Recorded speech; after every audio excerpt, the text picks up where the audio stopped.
morning. Welcome to Literacy Revived. Today, we are going to read to you the story, The Healing Tree by G.S.W.Nelson.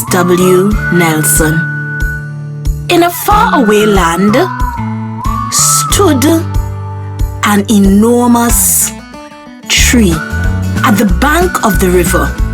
This tree was no ordinary tree. It bore 12 different kinds of fruit. All the people around and all the children came and sat under her to taste her succulent fruit. Sometimes they will be so filled that they would even leave pieces of the fruit under the tree. The animals came and perched on its branches.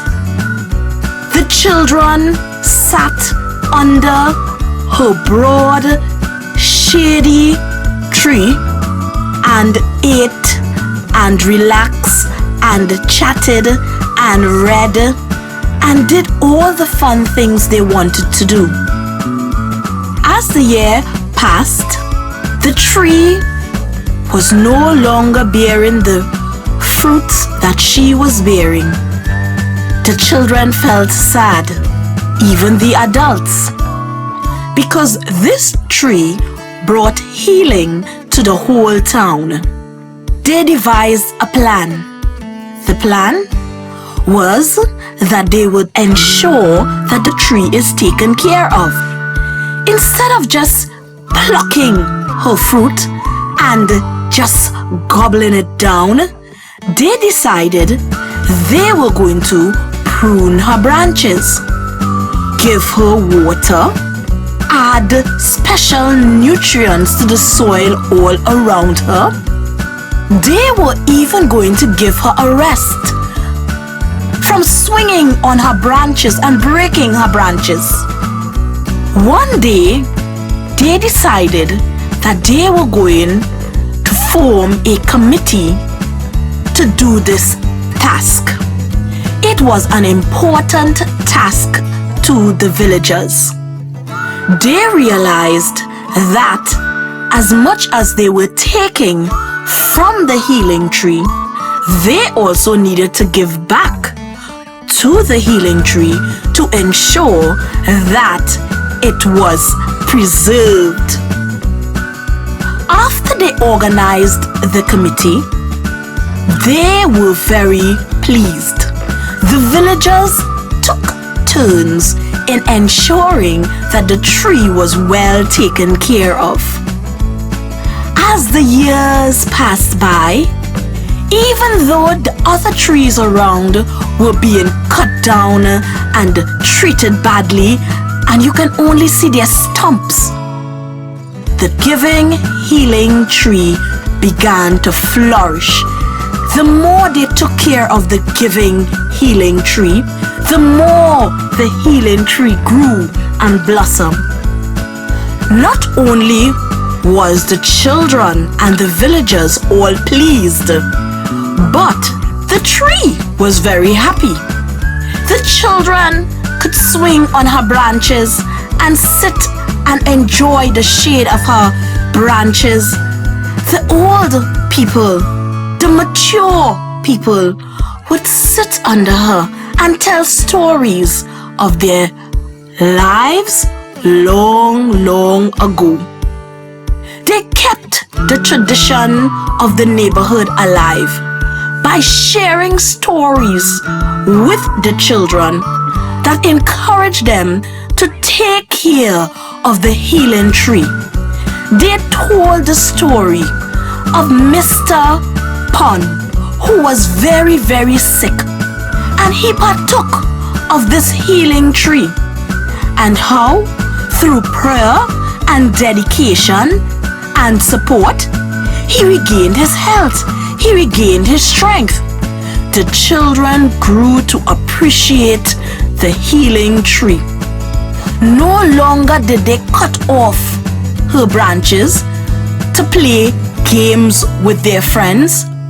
No longer did they refused to water her during the dry season, no longer did they not want to partake of her succulent fruit. They all appreciated the healing tree. In time, the whole village became more populated. The villagers were happier as they grew to realize how important it was not just to be takers from the healing tree, but to ensure that the healing tree was protected. They pranced and leapt and swayed and swung and tapped their feet and whirled their handkerchief and hopped and hustled and jumped and rocked and shimmered and stuttered and swayed just by the presence of the tree. Whenever they had lost another tree in that area, even though they did not get the same value as they did from the healing tree, they still appreciated the other trees. They no longer wanted to cut down the trees, and when it happened, they cried, they bawled, they bewailed, they grieved, they groaned, they howled, they lamented, they moaned, they sniffed, they sobbed, they wept, they whimpered, and they whined. They couldn't bear to lose any of the trees because they realized that the trees were good to them. One day, they decided that they were going to make as many different kinds of food and drinks from the healing tree. They took the fruits, they blended it, they made juice, they made fruit pies, they made jams, they made all the beautiful things that they can find. They even preserved some to make some chips. They were very excited. They remembered, they recollected, they reflected, they reminisced on all the good times that they shared with the trees. The children, the birds, and all the people. They sang, they chanted, they chirped, they crooned, they hummed, they serenaded, they were thrilled because of how beautiful the neighborhood was, all because of this special tree.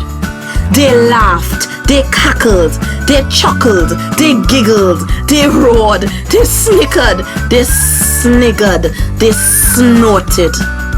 What a wonderful tree! How it made us happy, cheerful, contented, ecstatic, joyful, merry. They did not hesitate to share their joys with the nations all around. They wanted people to come to partake of the healing tree. They knew what she gave to them, and they were not going to be selfish. They were going to share her joys with all the nations around. They used every part of that tree in order to ensure that they got the most of the tree.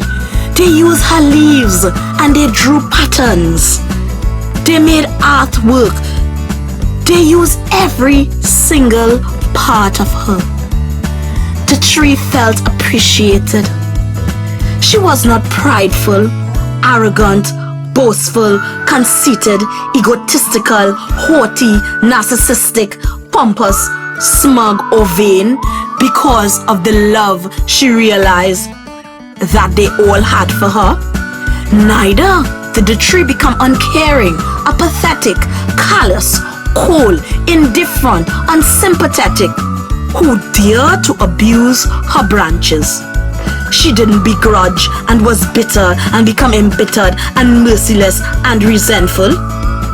No, she was responsible, conscientious, mature, reliable, trustworthy, dutiful, and dependable.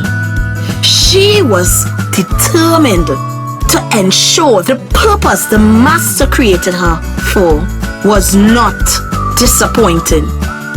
She did not want her Master to feel disappointed, disconcerted, discouraged, disenchanted, disgruntled, disheartened, frustrated, resentful, saddened, ungratified, vanquished, unsatisfied.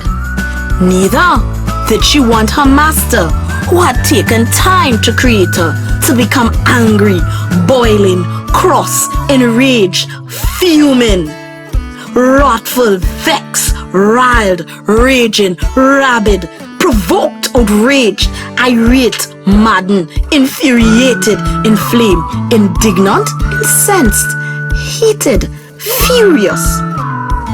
No, she wanted him to be proud, contented, dignified, gratified, honored, satisfied, and pleased.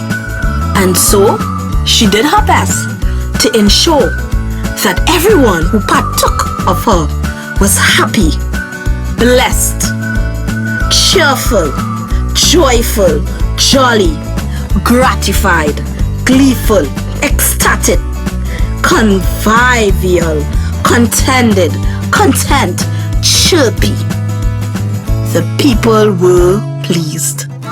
They were pleased to know that this beautiful, adorable, ideal, magnificent, majestic, marvelous, mesmeric, pleasant, dazzling, delightful, divine, elegant, enchanting, enthralling, enticing, exquisite, glamorous, gorgeous, tantalizing tree stayed with them for a long time. They pictured her as if she was a human and gave her qualities that were mind-boggling.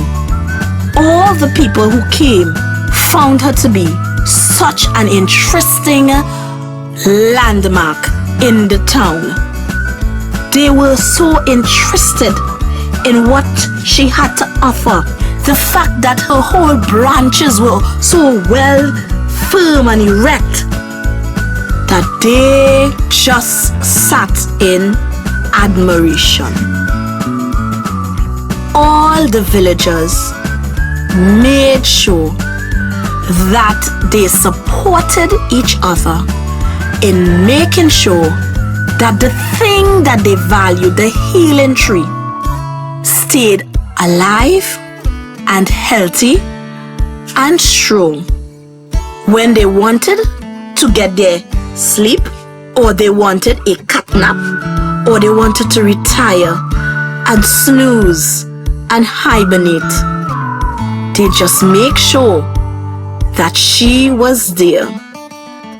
The best thing about it is the healing tree enjoyed making sure that no one suffered. They didn't have aches. They weren't grieved. They weren't tormented. They weren't agonized, because they partook of all she had to offer. And when some people became jealous and criticized, blasted, chastised, disapproved, lambasted, reprimanded, and zinged the healing tree, all the people ensured that they did not join in with the negativity that they were hearing. They did not get sucked in by the rumors that they heard about the healing tree. They ensured that their mind was continually pure towards her, and that their mind was able to recall all the good things that she did as she helped the nation to heal. This has been a story of the healing tree from literacy revived.